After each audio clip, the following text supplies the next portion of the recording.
Ancient technologies hold secrets that modern engineering still cannot unlock. You are about to discover 25 inventions that defy our entire understanding of human progress. We will journey from a 2,000-year-old analog computer to a steel that can slice through modern blades, revealing how our ancestors achieved the impossible.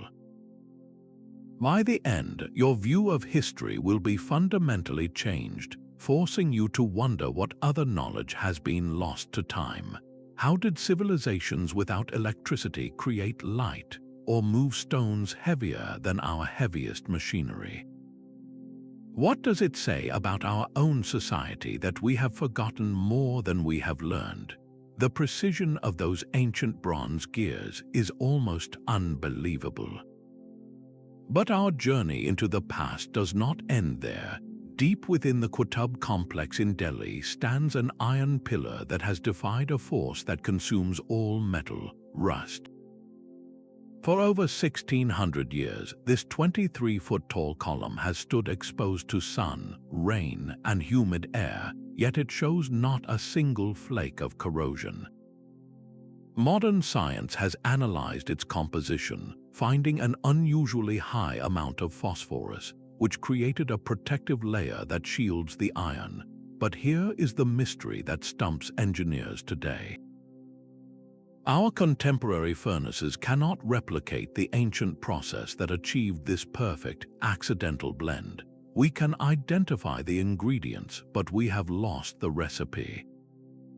The craftsmen of the Gupta Empire possessed a knowledge of metallurgy so advanced, they built a monument to their skill that time itself cannot touch. This pillar is not just a relic, it is a silent challenge from the past, asking us how we could lose such a powerful secret. That same defiance of nature was harnessed for destruction in the Byzantine Empire. Their ultimate weapon was a liquid nightmare known as Greek fire. Imagine a naval battle where one ship could unleash a stream of fire that clung to everything it touched, a flame that water could not quench, a blaze that seemed to burn on the very surface of the sea. For centuries, this was the terrifying reality for anyone who dared challenge the Byzantine navy. The exact formula was a state secret so closely guarded that it deliberately died with the empire.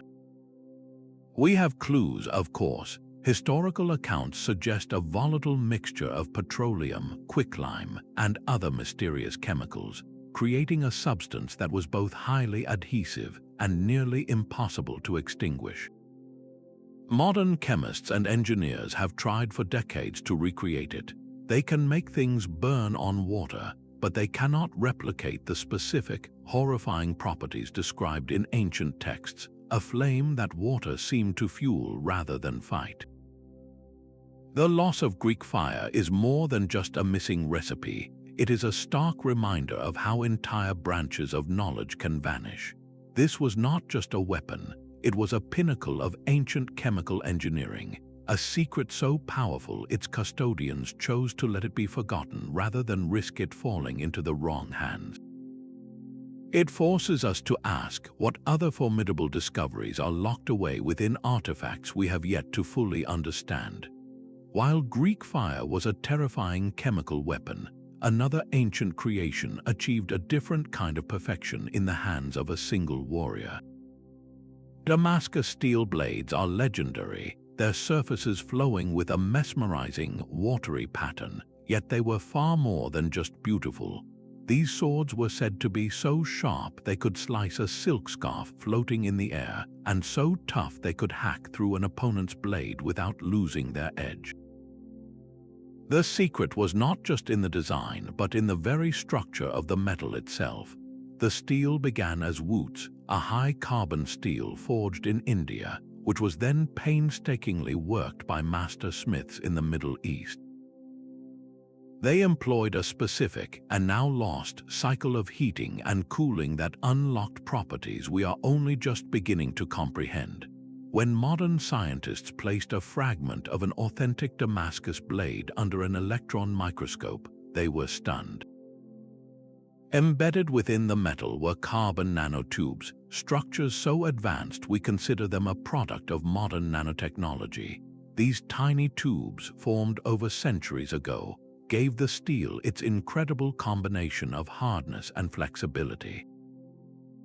We know the ingredients just as we did with the iron pillar, but the exact recipe for the process is gone. The specific impurities in the original ore, the precise temperature curves of the forge, and the rhythmic hammering of the smith created a perfect storm of metallurgy that our advanced furnaces and precise instruments cannot replicate. Modern attempts produce blades with a similar visual pattern, but they consistently lack the legendary durability and razor sharpness of the originals. The true secret of Damascus steel died with its last masters in the 18th century. It stands as a testament to an art form where science and skill were one, a level of material mastery that we can analyze but not resurrect. Yet the manipulation of metal, for all its sophistication, is one thing. The next mystery involves moving and shaping stone on a scale that seems to defy human labor altogether. High in the Andes, the fortress of Sacsayhuamán presents a puzzle built from stone. Its walls are composed of colossal limestone blocks, some towering over 20 feet tall and weighing more than 100 tons. These are not simple rectangles stacked one upon the other. Each stone is a unique, irregular polygon with complex facets and angles that look almost organic. Yet they fit together with a perfection that defies belief. The joints between these giant stones are so seamless that you cannot force the edge of a razor blade into the cracks. This is ashlar masonry at a level of precision that seems to belong to the machine age, not the Bronze Age. The Inca are believed to have used stone hammers and bronze chisels, tools that seem utterly inadequate for such a task. How did they transport these monstrous blocks from quarries miles away, up and down steep mountain terrain without the wheel or draft animals? And more bafflingly, how did they achieve such a flawless fit, carving each unique locking piece so that it settled perfectly against its neighbors, creating walls that have withstood centuries of earthquakes? Modern engineers admit that replicating this feat with the same primitive tools would be a monumental, perhaps impossible, challenge. It suggests the Inca possessed a profound, intuitive understanding of geometry and physics, a way of seeing stone not as inert rock, but as a three-dimensional puzzle where every piece could be keyed into the next. This mastery over material and form extends beyond what we can see, hinting at an ancient science of sound that could manipulate the very air around us. But this mastery over material and form extends beyond what we can see. The ancient builders of Greece and Rome manipulated something even more intangible, the very air through which sound travels. Walk into the ruins of an ancient amphitheater, and you will often find a strange feature hidden within the stone. Built right into the curved walls and under the seating are niches holding large clay or bronze vases. These were not for decoration or storage. They were sophisticated acoustic devices, resonance chambers placed with incredible precision to catch the human voice and throw it upward. An actor speaking on the stage at a normal volume could be heard with perfect clarity by a spectator in the very last row, hundreds of feet away, without a single electronic speaker. The architects of the time understood that sound is a physical wave, and they designed these vases to amplify specific frequencies, turning the entire structure into a giant musical instrument. Modern acoustic engineers who study these theaters are astounded by their effectiveness. We can analyze the placement and guess at the principles, but we have lost the complete recipe. The exact composition of the clay, the specific alloy of the bronze, and the algorithmic logic for their placement are secrets that died with the builders. We can build a modern concert hall with computer-modeled acoustics, but we cannot perfectly replicate the flawless, natural sound projection of these ancient spaces. This was not guesswork, it was an empirical science of sound, a deep understanding of how vibration moves through space. If they could engineer the air itself to carry a whisper across a vast distance, what other sensory marvels did they create? This sophisticated control of the environment hints at an even more dazzling ambition, the desire to conquer the night itself with a light that never dies. The desire to conquer the night did not end with simple torches. Deep within the crypts of the Hathor temple at Dendera in Egypt, stone walls tell a story that looks startlingly familiar to modern eyes. Etched into the ancient stone are massive, bulb-like objects, each one cradling a serpent that stretches along its length, ending in a socket-like base from which a cord seems to run. To some, these carvings are an uncanny representation of a Crookes tube, an early form of electrical light bulb. The figures standing beside them appear to be holding the devices, with one even wielding a knife in a way that could be interpreted as insulating himself from a dangerous current. Mainstream archaeology explains these images as symbolic depictions of a religious myth, showing the sun god emerging from a lotus flower, a cosmic serpent representing the dawn. Yet the visual resemblance to technology we would not invent for another 2 millennia is undeniably jarring. How do we explain the precise, detailed carvings that so closely mirror the components of electrical devices? If these were symbolic, why did the artists choose forms that look so technological to our modern perspective? The mystery deepens when you consider the practical challenges. Even if the ancient Egyptians possessed the knowledge of electric light, where is the evidence of the infrastructure? No batteries, no generators, no remnants of wiring have ever been found in the context of these carvings. Modern engineers are left with an impossible puzzle, a depiction of advanced technology without a single physical artifact to prove it existed. This forces a difficult question. Were the temple artists recording a literal technology, their own form of electrical engineering, or were they using the most advanced concepts they could visualize, perhaps plasma or electrical phenomena observed in nature, to represent divine power? The line between advanced science and spiritual symbolism in the ancient world may be far thinner than we suppose. This pursuit of powerful, perhaps even electrical, knowledge leads us to another Egyptian enigma, one focused not on light but on the ultimate preservation of life itself. The line between science and the sacred becomes even more blurred when we look at the human body itself. Across various cultures, from Buddhist monks in East Asia to revered saints in European cathedrals, there exist bodies that defy the most fundamental law of nature, decay. These are the incorruptibles, individuals whose corpses have remained remarkably preserved for centuries, sometimes even 1,000 years, without the deliberate organ removal and chemical saturation used in Egyptian mummification. In many cases, these bodies were simply buried in ordinary graves or sealed in tombs, left to the elements. Yet when exhumed decades or centuries later, their skin remains supple, their features recognizable as if they were merely sleeping. Modern science can achieve a similar state, but only through powerful chemical embalming, cryogenic freezing, or other intensive artificial processes. The mystery of these natural incorruptibles lies in the unknown combination of factors that led to their preservation. Was it something in their diet, a unique microbiome within their bodies, the specific minerals in the soil where they were buried, or a precise ventilation system in their tombs that created a perfect, sterile environment? We simply do not know the exact recipe of nature and nurture that paused decomposition for so long. This points to a profound and now lost understanding of the environment's interaction with biology. These bodies stand as quiet monuments to a forgotten science of preservation, a knowledge that allowed certain traditions to conquer decay itself using only the tools provided by the natural world. This mastery over organic matter on such a fundamental level finds a parallel in the ancient world's ability to command inorganic material on a truly colossal scale.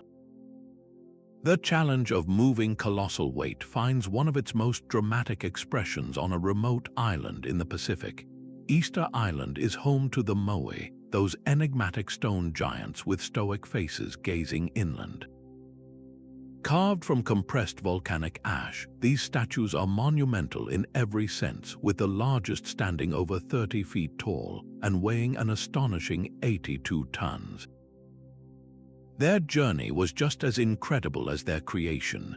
From the quarry at Rono-Raraku, these multi-ton monoliths were transported up to 11 miles across rugged, hilly terrain to their final coastal platforms, known as Ahu. The Rapa Nui people accomplished this with what seems to us a tragically limited toolkit, just ropes, wood, and human muscle, on an island with increasingly scarce resources. One compelling theory, demonstrated in modern experiments, suggests the moe were walked upright. Teams would have rocked the statue from side to side, using ropes to pull it forward with each tilt, making the giant appear to stride across the landscape. It is a visually stunning solution, but is it the complete answer? The logistical coordination required for such a feat is almost beyond comprehension. Every step would have been a delicate dance with disaster, a calculated risk where a single misstep could shatter a generation's work. How did they navigate steep inclines or prevent the colossal figures from gaining uncontrollable momentum on a decline? Modern engineers, with all our knowledge of physics and project management, admit that replicating this exact operation with the same primitive tools would be a staggering challenge. It speaks to a society with an intuitive, collective mastery of balance, leverage, and rhythm. This was not merely a transport job, it was a synchronized performance of physics and human will, a testament to what a unified community can achieve. This profound connection between earthly effort and celestial observation was a hallmark of ancient genius, a bond perfectly captured in a structure that served as both a tomb and a cosmic clock. That same intuitive mastery of stone is pushed to its absolute limit at a site that defies every conventional explanation. In the highlands of Bolivia, the ruins of Pumapunku present a scene of deliberate, almost artistic destruction. Scattered across the landscape are shattered blocks of andesite and red sandstone, but to call them simple blocks is a profound understatement. These are not the worn, rounded stones of a typical ruin. They are geometric puzzles, fractured pieces of a grand design that look as if they were cut by a laser just yesterday. The surfaces are flawlessly flat, polished to a mirror finish, with edges so sharp they could be mistaken for modern metalwork. The most bewildering pieces are the H-shaped blocks, each one featuring a series of intricate notches and tabs that interlock with a precision measured in fractions of a millimeter. How do you create such perfect, complex geometry in one of the hardest stones on Earth, using only stone hammers and copper chisels? These tools, in the hands of the Tiwanaku culture over 1,000 years ago, should have been hopelessly inadequate.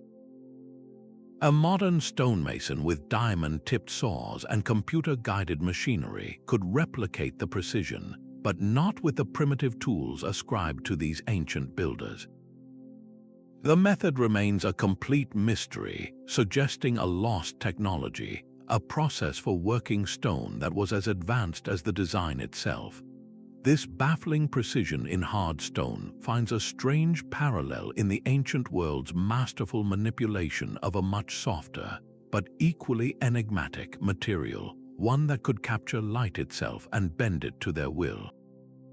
While we struggle to replicate the precision of Pumapunku stones, there is another ancient material that has proven itself not over centuries, but over millennia.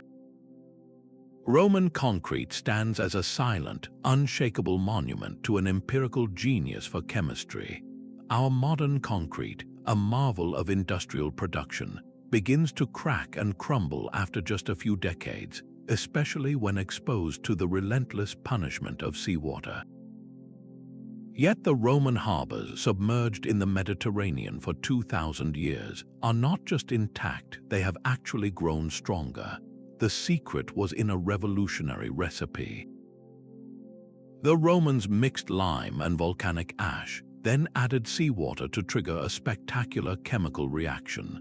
This mixture encourages the growth of rare, interlocking minerals that fill any tiny cracks as they form, a self-healing property that our own concrete utterly lacks.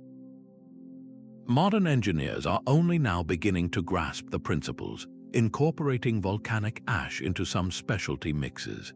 But the full, exact formula and the specific, almost alchemical process the Romans used to achieve this perfect, living rock remains just out of reach.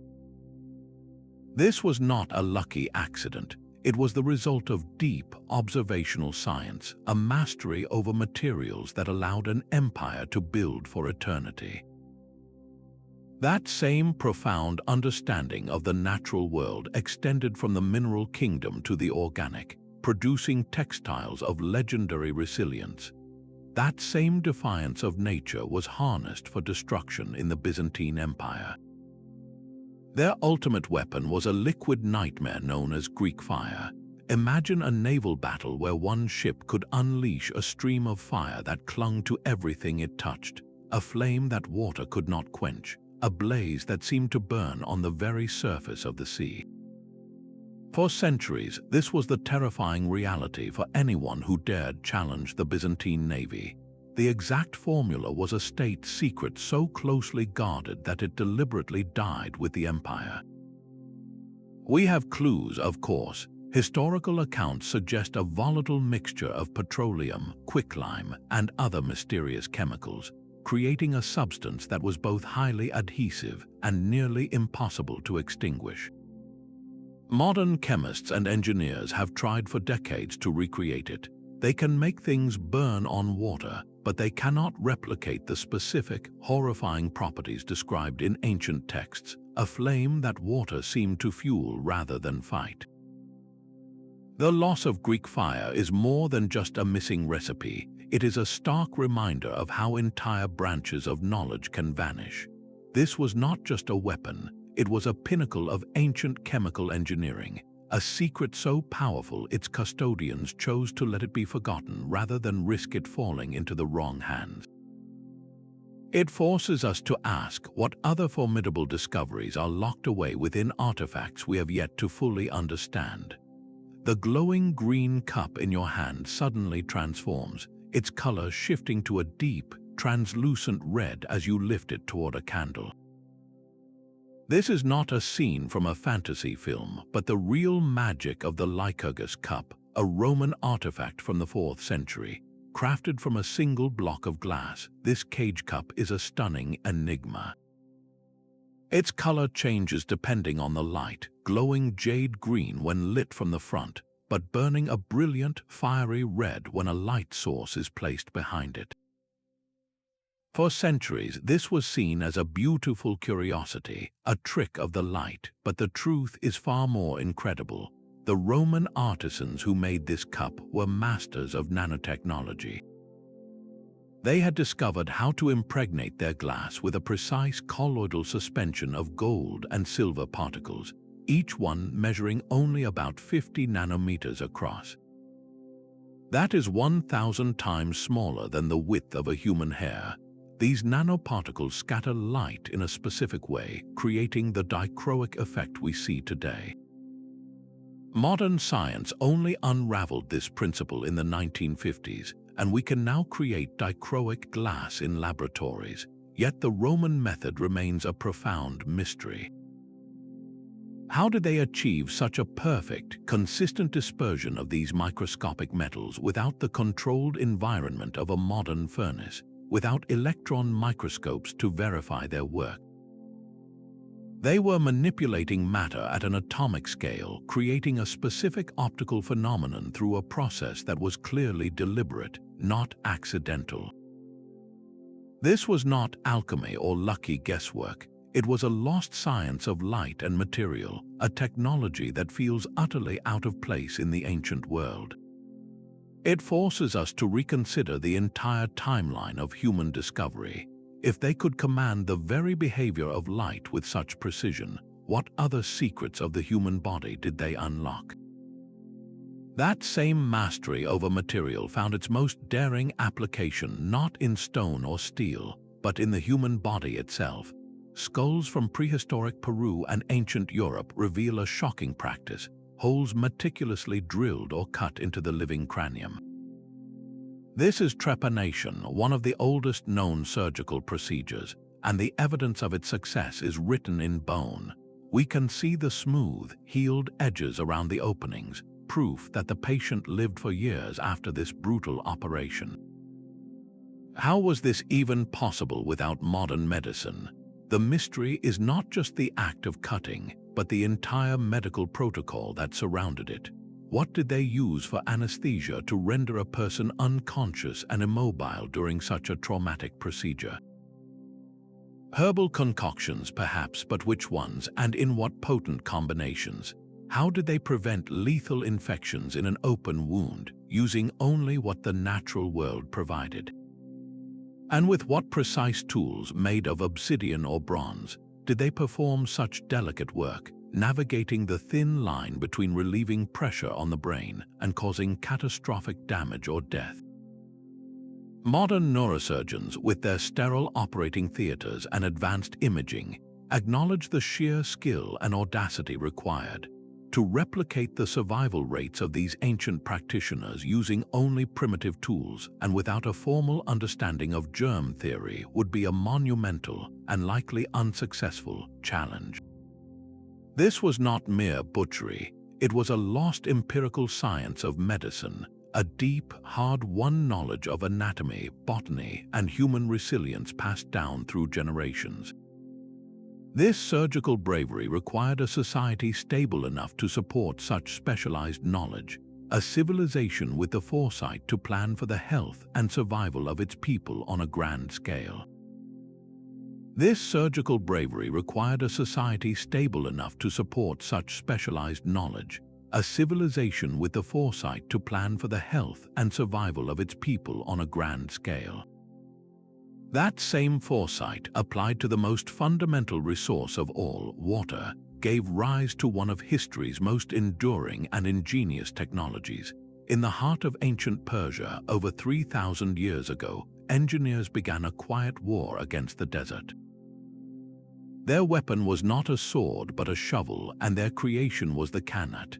Imagine a subterranean river, hand-dug to snake for dozens of miles beneath the sun-scorched earth. It begins high in the foothills where a mother well taps into a hidden aquifer. From there, the tunnel begins its journey, carved with an almost imperceptible downward slope, just enough for gravity to pull the water along its entire length to the plains and cities below. But how do you build and maintain a miles-long tunnel deep underground without modern surveying equipment? The answer lies in a line of vertical shafts, dug from the surface down to the tunnel at regular intervals. These shafts provided air, allowed for the removal of excavated earth, and most critically, served as benchmarks. The builders would drop a weighted line down each shaft to ensure the tunnel below was maintaining its perfect, gentle grade, a feat of precision that stuns modern hydrologists. With only picks, shovels, and an intuitive grasp of geometry, these ancient engineers created a self-sustaining water system that required no pumps, no fuel, only the silent, relentless pull of gravity. They transformed barren landscapes into fertile oases, supporting entire empires for millennia. While we understand the principles, the sheer scale of this endeavor, accomplished entirely with hand tools, is something we have never needed to replicate. The Cant is more than an ancient aqueduct. It is a monument to human patience and a profound understanding of the earth itself. This mastery over water and gravity reveals an ancient mind that saw the world as a system of interconnected forces, a perspective that would later be channeled into creating a clock that measured not just time but the heavens. That mastery over water and gravity in the Cant reveals an ancient mind that saw the world as a system of forces, a perspective channeled into creating a clock that measured not just time but the heavens themselves. In the 3rd century before Christ, within the legendary intellectual hub of Alexandria, an engineer named Ctesibios achieved something that would not be rivaled for over 1,000 years. He built a water clock of such sophistication that it was less a timepiece and more a mechanical orchestra. This was not a simple bowl with a hole in it.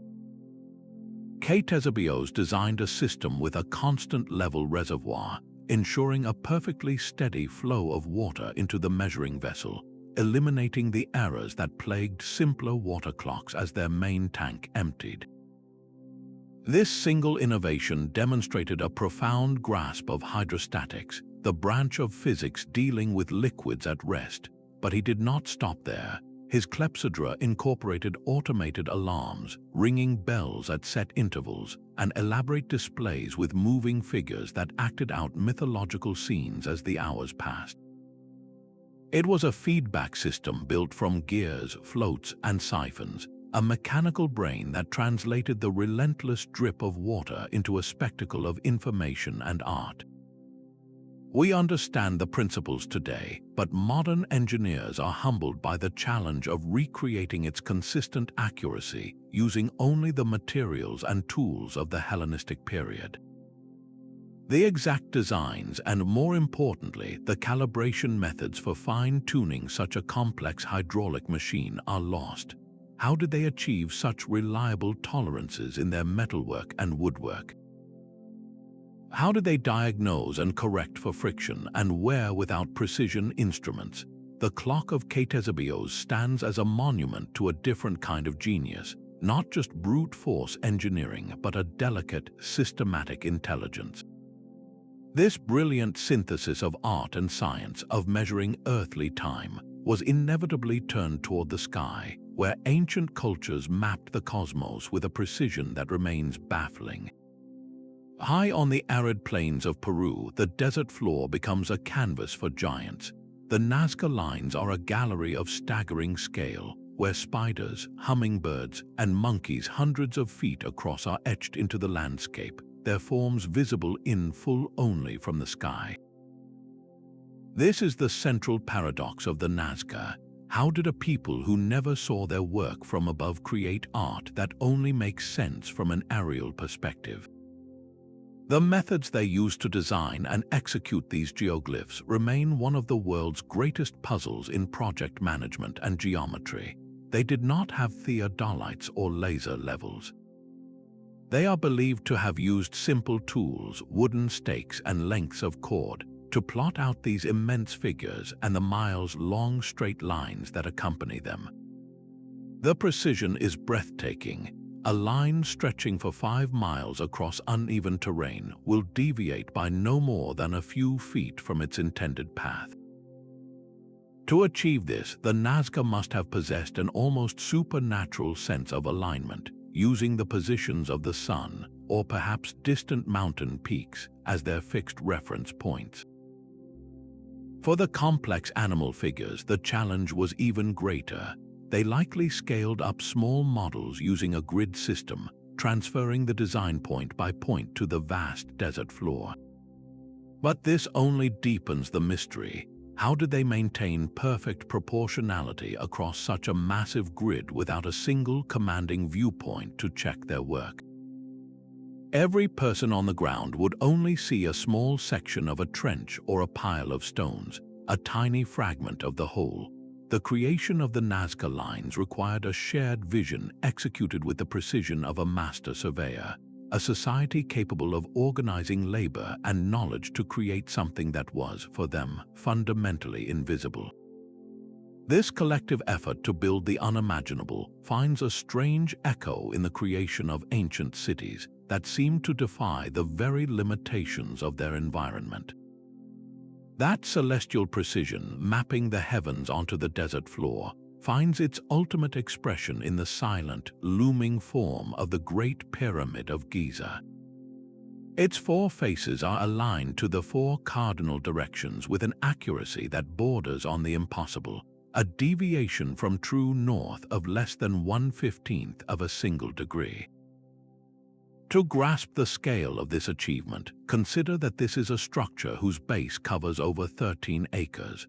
The margin of error is so minute that it would be a remarkable feat for a modern surveyor using a basic theodolite. For the ancient Egyptians working nearly 5,000 years ago, the challenge was astronomical in every sense. They had no magnetic compass, no laser levels, no global positioning satellites. Their tools were the horizon, the sun, and the unwavering stars. The leading theory suggests they used a method called the circle and pole technique, tracking the arc of a single star as it rose and set, marking its positions to bisect the angle and find a true north-south line.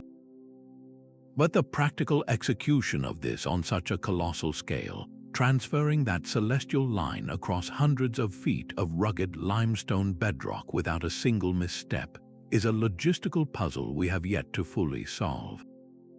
This was not a simple alignment, it was the foundational act for the most famous structure in human history, a single line drawn with the sky itself that had to be perfect. This profound knowledge of celestial mechanics and large-scale surveying is a technology in its own right, a system of thought and measurement that has left no manual behind. It stands as a silent testament to a civilization that could not only dream on a monumental scale, but could also translate that dream into stone with a geometric perfection we can measure but not easily replicate. And this precise orientation is merely the first layer of the mystery, the foundation for the even greater enigma of how 2.5 million stone blocks were then lifted into the sky. 800 miles inland on a desolate mountain in Qinghai Province, China, a discovery was made that seems to defy any logical timeline. Protruding from the solid rock of Mount Baigong are clusters of rusty iron pipes.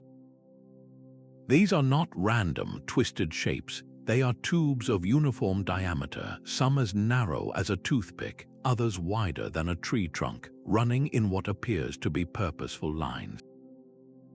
Several of these pipes plunge directly into a nearby saltwater lake, while others are embedded deep within the mountain itself. The immediate, startling question is who put them there and for what unimaginable purpose. Geological explanations have been proposed, suggesting the pipes could be fossilized tree roots or mineral deposits that formed in tubular shapes over millennia. Yet the uniformity of their size and their deliberate seeming arrangement, some perfectly aligned in an east-west direction, pushes hard against a purely natural origin. If they are artificial, the context becomes a profound mystery. Radiocarbon dating of material found inside one pipe suggested an age of around 150,000 years, a time when, according to conventional history, humans were barely mastering fire and stone tools. The idea of a prehistoric civilization advanced enough to smelt iron and engineer a complex piping system on a mountainside is a concept that shatters our understanding of human progress. No known culture in the region's recorded history possessed the metallurgical skill to create such a network. The Baigong pipes stand as a stark, rusting enigma, a collection of artifacts that appear to be profoundly out of place. They challenge us to ask whether our timeline of technological development is complete, or if we are simply seeing the scattered, weathered remnants of a forgotten chapter in human ingenuity, one that mastered its environment in ways we are only just beginning to uncover. The narrative of progress is not just challenged by massive stoneworks, but by objects small enough to fit in your hand. In 1961, 3 rockhounds hunting for geodes near Olancha, California, cracked open what they thought was a particularly promising specimen. Inside, instead of a cavity lined with sparkling crystals, they found a ceramic cylinder encircled by a ring of rust-colored metal, with a 2-millimeter thick metal rod at its core. It looked for all the world like a spark plug from a 20th century engine. The mystery, however, was the rock itself. The finders claimed the geode had taken 500,000 years to form, encasing this modern-looking object in a tomb of stone ages before such technology should have existed. Dubbed the Coso artifact, it immediately became a flashpoint for debate. Mainstream geology offers a far more conventional explanation.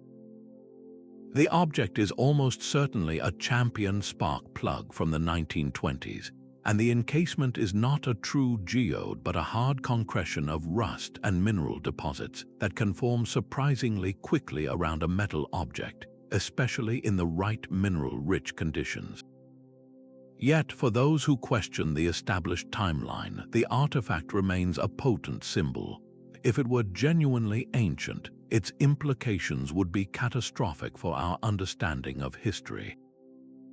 It would mean that a civilization with internal combustion engines, or something startlingly similar, rose and fell in a distant, unrecorded epoch.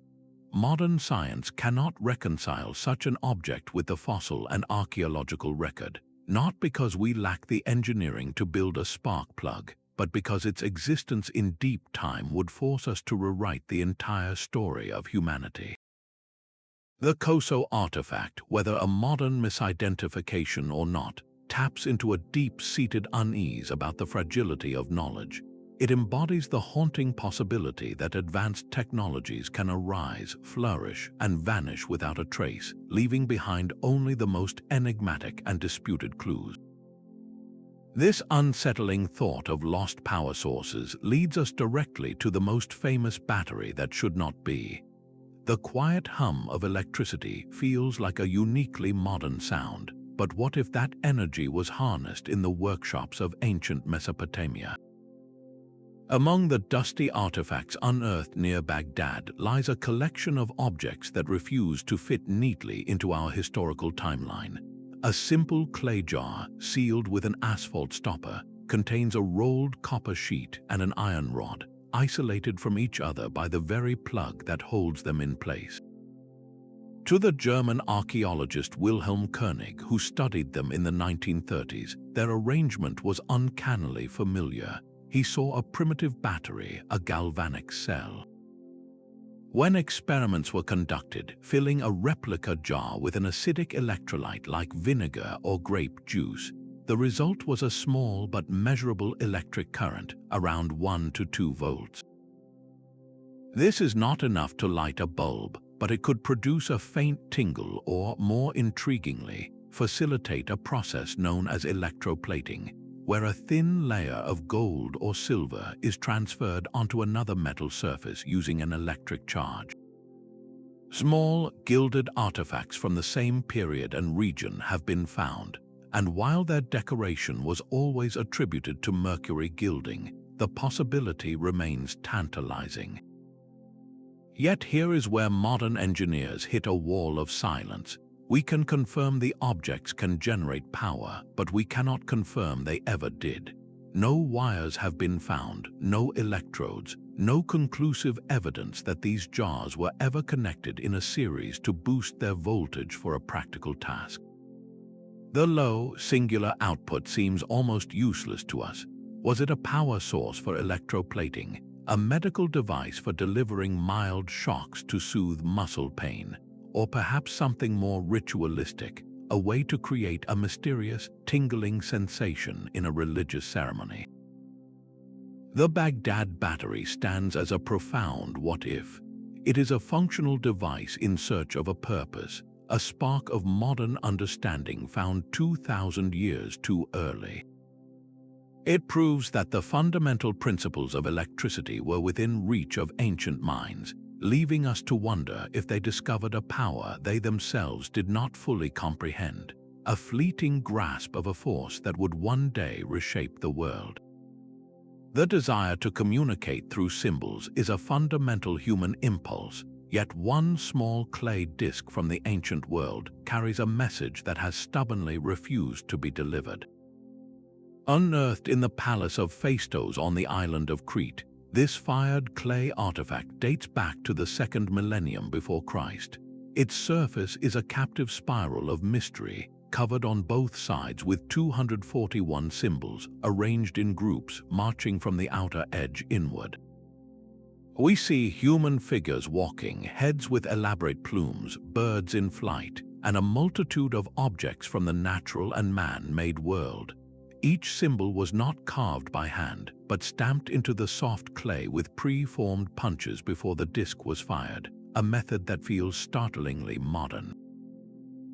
This was a form of movable type printing, a technology that would not become widespread for another 3,000 years, and here is where the mystery deepens into profound frustration.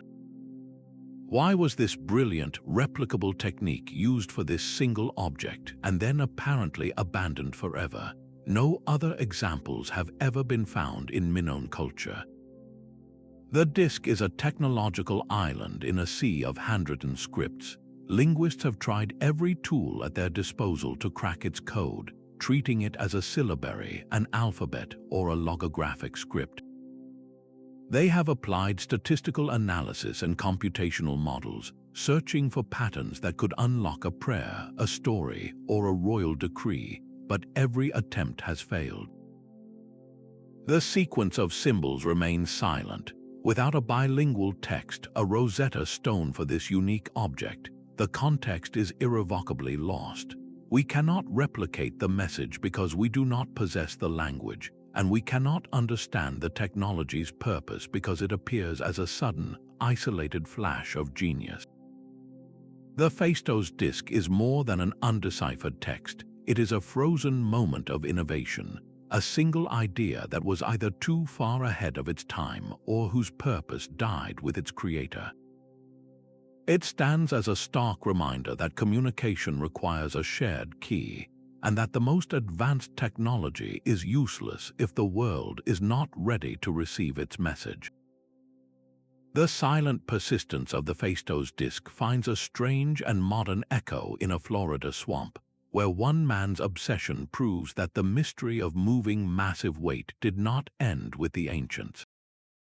In the early 20th century, a frail Latvian immigrant named Edward Lycurgus single-handedly built a monument he called the Coral Castle. Over 28 years, working almost entirely alone and mostly at night, he quarried, carved, and set in place over 1,100 tons of oolite limestone. The blocks themselves are staggering, with a 9-ton swinging gate so perfectly balanced a child could push it open, and monolithic walls featuring stones heavier than those in the Great Pyramid. Lycurgus claimed to have discovered the secrets of the pyramids, and with only a 4th-grade education and a collection of makeshift tools, like old car parts and chain hoists, he accomplished what should have required heavy machinery and a large crew. When asked how he did it, his answer was always a cryptic smile and a simple phrase. He said he understood the laws of weight and leverage.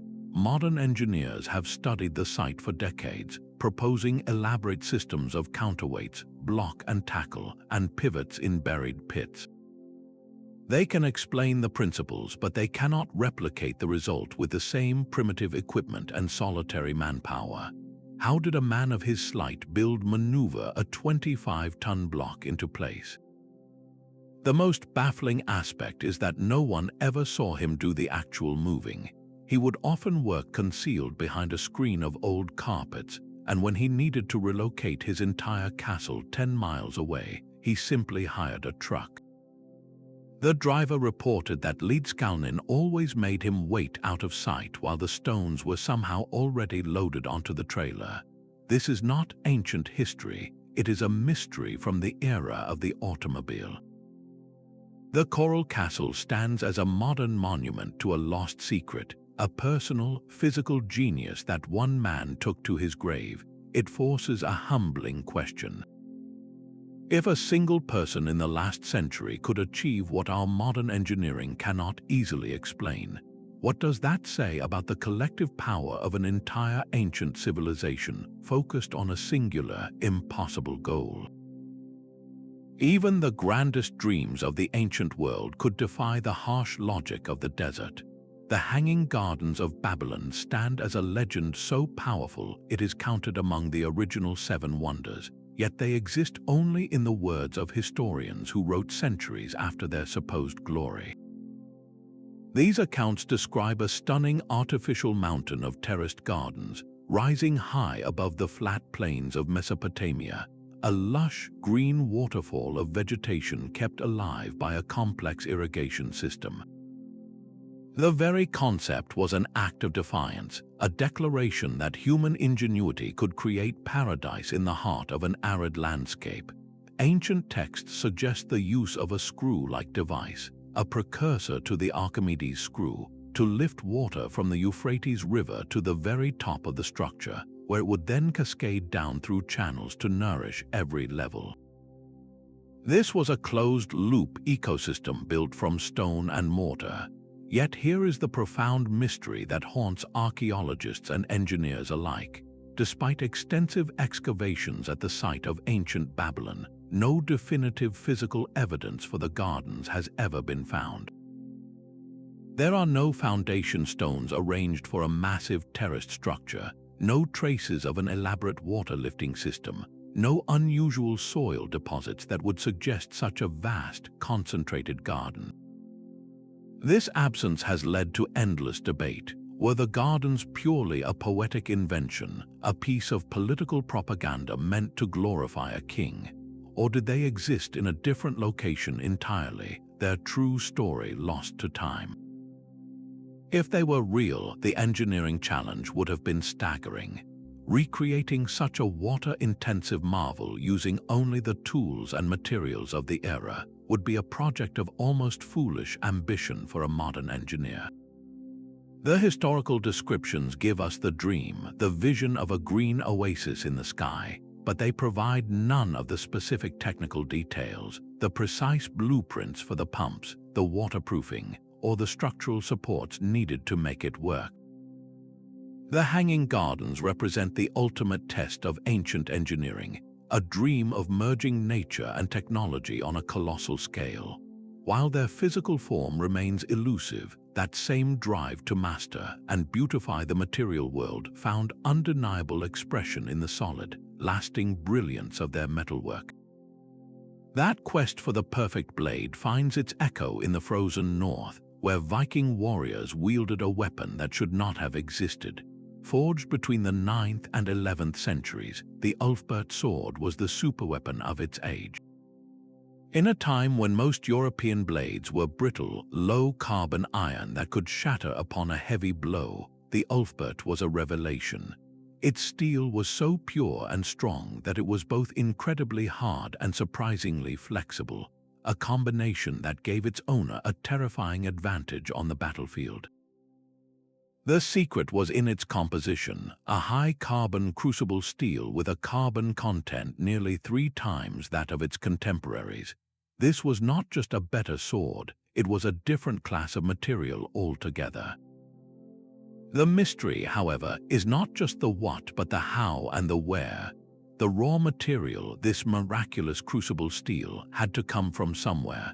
The prevailing theory points to the Islamic world, where smiths in modern-day Iran and Central Asia were known to produce high-quality crucible steel, referred to in the West as Damascus steel. But the journey from there to the Viking homelands would have been a treacherous trade route spanning thousands of miles.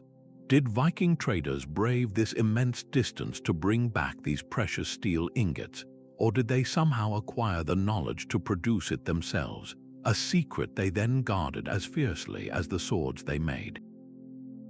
Modern blacksmiths, using advanced furnaces, can create steel of comparable quality, but they cannot replicate the exact, ancient process, the specific ore source, the precise temperature control in a Viking-era forge. and the exact sequence of folding and hammering that transformed the raw ingot into a legendary Ulfberht blade remain a lost art. These swords, marked with a name that was both a brand and a promise of quality, represent a fleeting pinnacle of early medieval metallurgy. They stand as evidence of a global network of knowledge and trade, and of a technological peak that was reached and then, for reasons we do not understand, abandoned and forgotten. This relentless human drive to perfect the materials at hand, from the steel of a sword to the very stones of a city wall, defines our next and final ancient mystery. Our final mystery burns at a temperature that defies its time. Scattered across the hilltops of Scotland stand the remains of Iron Age forts, but these are not simple piles of tumbled stone. Long sections of their massive ramparts have been transformed into a bizarre, glassy slag, a substance that should not exist. This is vitrification, a process where stone is fused into a crude, brittle glass, and it requires a sustained, infernal heat of around 1,100 degrees Celsius. To put that in perspective, a typical wood fire burns at roughly half that temperature. How could Iron Age people over 2,000 years ago have generated and contained such an intense, widespread inferno? Was this a deliberate act of architectural alchemy, a desperate attempt to strengthen their walls by turning them into a single, solid mass of rock? Or was it the catastrophic result of a ritual destruction, a deliberate burning so ferocious that it literally melted their own defenses? The enigma deepens with every failed experiment. Modern attempts to recreate the effect, piling wood against test walls of similar stone, have produced only superficial blackening and a little surface glazing. The wood burns away long before the stone itself can begin to melt. These experiments fail to achieve the deep, consistent vitrification seen in the ancient forts, a fusion that penetrates the core of the wall. The fuel required, the method of containment, and the sheer organization needed to superheat an entire fortress wall remain a complete puzzle. It is a technology of pure, unadulterated fire, a secret that seems to have been born in a moment of either supreme defense or apocalyptic defeat. As we reach the end of our journey through these 25 marvels, from the Antikythera Mechanism's intricate gears to these vitrified walls of Scotland, we are left with a profound and humbling sense of wonder.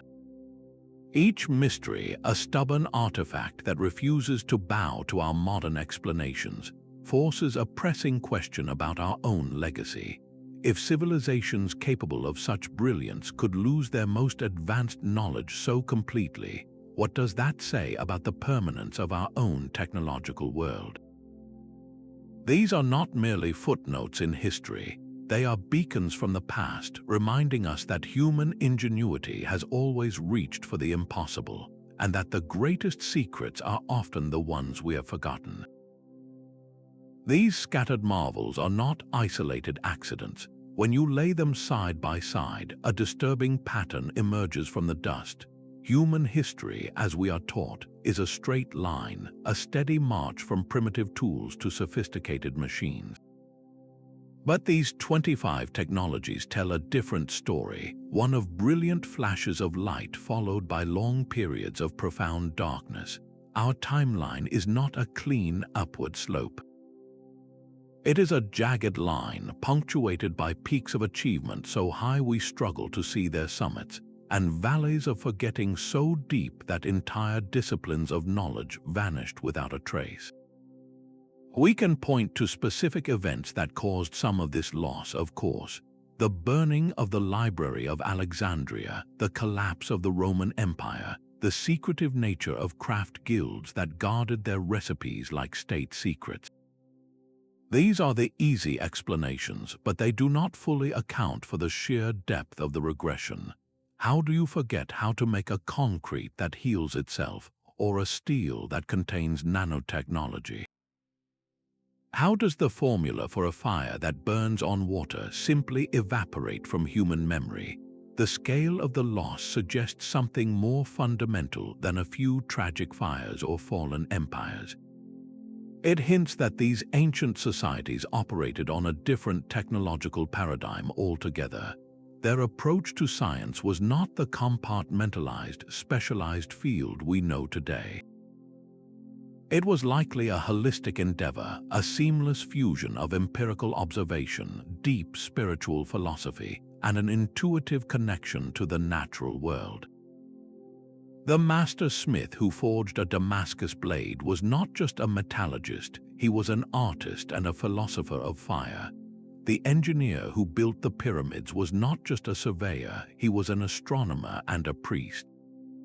Their why was as important as their how. They sought to build in harmony with cosmic principles, to create objects that were not just functional but sacred.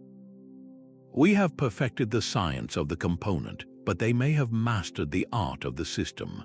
Our modern methods can analyze the phosphorus in the iron pillar, but we have lost the cultural context that taught the smith why that specific balance was necessary. We can replicate the nanoparticles in the Lycurgus Cup in a lab, but we cannot grasp the worldview that first sought to capture the soul of light in glass. This is the true, overarching mystery. It is not merely a question of lost blueprints or forgotten chemical formulas. It is the loss of an entire way of knowing, an integrated understanding of the universe that viewed technology not as a way to dominate nature, but as a way to converse with it. What does our own world, built on a foundation of fragile digital data and specialized silos of knowledge, risk forgetting in its turn? These 25 marvels reveal a world where our ancestors achieved feats that still baffle our brightest minds. From the nanoscale particles in Roman glass to the multi-ton stone blocks fitted with laser-like precision, these creations stand as timeless monuments to human ingenuity. They are not merely artifacts, but profound questions cast in metal and stone. They remind us that history is not a simple story of progression, but a complex tapestry woven with threads of knowledge that were somehow lost. We follow a timeline that points ever upward, but these discoveries reveal a landscape of jagged peaks and deep valleys, where entire mountains of understanding were leveled by time. Perhaps the greatest lesson here is one of humility. For all our modern advances, our sophisticated labs and global networks, there are secrets from the past we have yet to rediscover. We can analyze the ingredients, but we have lost the recipe. We can understand the physics, but we cannot replicate the skill. This is not a failure of our science, but a testament to the diverse and profound ways humanity has solved the fundamental problems of existence. Let this exploration be a call to keep questioning, to keep exploring, and to respect the ingenious spirit of those who came before us. Their legacy is a challenge, an invitation to look at the world with wonder, and to remember that no age holds a monopoly on genius. If this journey into the unknown has captivated you, we invite you to subscribe for more explorations into history's greatest puzzles. And we would love to hear from you. Which of these ancient technologies astounds you the most? Share your thoughts in the comments below.